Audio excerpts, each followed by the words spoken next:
भारतीय किसान यूनियन टिकैत पाली जिला संगठन जिला अध्यक्ष मदन सिंह जागरवाल। कल जो भारत सरकार ने जो बजट पेश किया है उसमें किसान और आम जन के लिए ऐसा कुछ नहीं हुआ है। न तो ऐसी कोई नीति और न निधि निर्धारण कोई काम किया गया जिससे लोगों को फायदा हो। उल्टा गैस डीजल पेट्रोल के भाव बढ़ने से खेती करने वालों को खेती महंगी हो चुकी है। और 13 महीने तक किसान जो आंदोलन किया उसके बारे में भी उन्होंने कोई समझौते हुए थे, वार्ता हुई थी, उस वार्ता पे भी कोई इस बजट के अंदर कोई उल्लेख नहीं है। इससे लगता है कि किसान के हित में इस सरकार कोई निर्णय, उल्टा पूंजीपतियों का काफ़ी कुछ उद्योगों में राहत दी गई है, दूसरे कामों में दी गई है, खाद बीज में सब्सिडी कम की गई है। अगर किसानों के हित में अगर सरकार होती तो कुछ न कुछ किसानों के उपकरण के लिए भी कुछ किया जाता। आज तारबंदी के लिए भी योजना होती है। आज पूरे देश के अंदर हर तहसील के अंदर 2 या 4 काश्तकारों को तारबंदी की योजना का फ़ायदा मिलता है। अगर किसान आवारा पशु, सूअर और जंगली जानवरों से अपनी फसल को बचाने में रात रात भर खेत में बैठे रहते हैं और सर्दियों के अंदर काम करते हैं, उनको राहत देने के लिए सरकार सब्सिडी करके 50% सब्सिडी करके आम किसान को जिस ढंग से अगर तारबंदी की योजना अगर दी होती तो मैं सोचता हूँ कि किसान के हित में होता। डीजल पेट्रोल के भाव किसान को जिस ढंग झारखंड का मुख्यमंत्री ने 25 रुपये डीजल पेट्रोल किसान के जो बीपीएल है, जो दलित है या जो गरीब व्यक्ति है उनको 25 रुपये डीजल और पेट्रोल में भाव कम किए गए। और ऐसी योजना अगर लागू करते तो शायद किसानों को राहत मिलती। किसान के हित में इस बजट में कुछ नहीं, उल्टा बीजेपी के लोग अलग अलग तरीके से बात करके इस बजट को बहुत ढंग से अच्छा बता रहे हैं। पर मैं एक साधारण किसान हूँ और मेरे जैसे लाखों लोग, करोड़ों लोग देश के अंदर काम करने वाले लोग हैं, उनको ऐसा कुछ महसूस नहीं हो रहा है कि इस बजट में उनको लाभ मिलेगा। उल्टा कई तरह के किसानों को प्रोत्साहन करने के लिए योजना, सिंचाई पे कुछ बात करते, जो बांध आज़ादी के पहले बने हुए हैं उन बांधों की, नहरों की मरम्मत का पैसा देते। और आज भी किसान जब बांध भरता है तो वो खुद अपनी मजदूरी करके खुद अपने आदमी लगा कर नहर की सफाई करते हैं। और जो नहरें बनी थी आज़ादी के बाद वो नहरें आज टूटी फूटी नहरें हैं, उस पर कुछ बजट होता।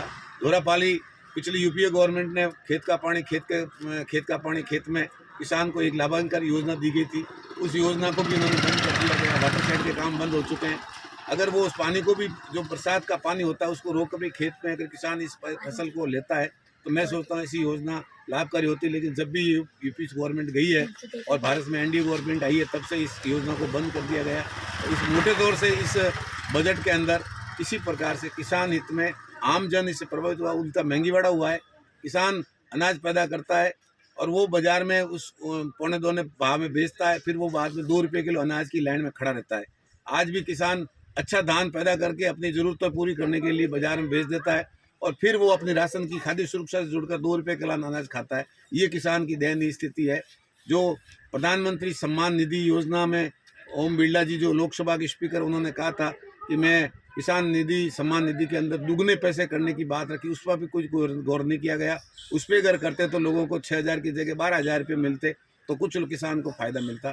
तो मोटे तौर पे बीजेपी के लोग कुछ कह रहे हैं कि ये हो गया, वो हो गया, और मुझे तो ऐसा कुछ ज़मीनी हकीकत पे तो मुझे कुछ ऐसा लग नहीं रहा है और नहीं ऐसा कुछ है।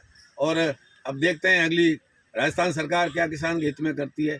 जहाँ तक कर्ज माफ़ की बात, मोदी जी जब घोषणा करते थे, सरकार बननी थी 2014 में, तब उन्होंने अपने भाषण में कहा कि जिस दिन मैं सरकार में बन जाऊंगा सबसे पहला काम मैं ये करूंगा कि सब पूरे देश का कर्जों का, किसान का कर्जा माफ़ करूंगा। लेकिन उस पर आज 8 साल हो चुके हैं, न तो कोई किसान का कर्जा माफ़ हुआ, उल्टा ब्याज ब्याज ब्याज ब्याज पे सब चक्रवृद्धि ब्याज। आज किसान 6 महीने में अपना खाता क्लियर नहीं करा सकता, ऐसी कोई पैदा नहीं है।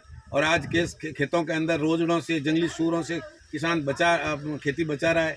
तारबंदी की अगर योजना सरकार लाती और सबको 50% सब्सिडी में आम किसान को तारबंदी की योजना लागू करती तो मैं सोचता हूँ किसान के हित में होता। लेकिन किसान के हित में कोई ऐसी बात नहीं। उद्योगपतियों को लाभ देने के लिए नए नए फंड ला रही है, नए नए तरीके ला रही हैं उनको, क्योंकि उनसे उनको फ़ायदा मिलता है। किसान से तो सरकार को फ़ायदा मिलता नहीं है। किसान न तो चंदा देता है, न किसान के पास पैसा है, न किसान की सरकार की किसान से कुछ पूर्ति करता है। कोई व्यापारी करते हैं पूर्ति, बड़े इंडस्ट्रीज घराने वाले करते हैं। तो उन लोगों के लिए सरकार ने कुछ किया है, थोड़ा बहुत किया तो उनको किया है। मेरी नज़र में, मैं किसान होने के नाते, जिलाध्यक्ष नाते, मैं ये पूरी तरह से मैं इस सरकार के बजट को नकार रहा हूँ। ये किसान, आम जन का और किसान के हित में बिल्कुल बजट उपयोगी नहीं है। मैं इसकी घोर निंदा करता हूँ। जय हिंद, जय भारत, जय जवान, जय किसान।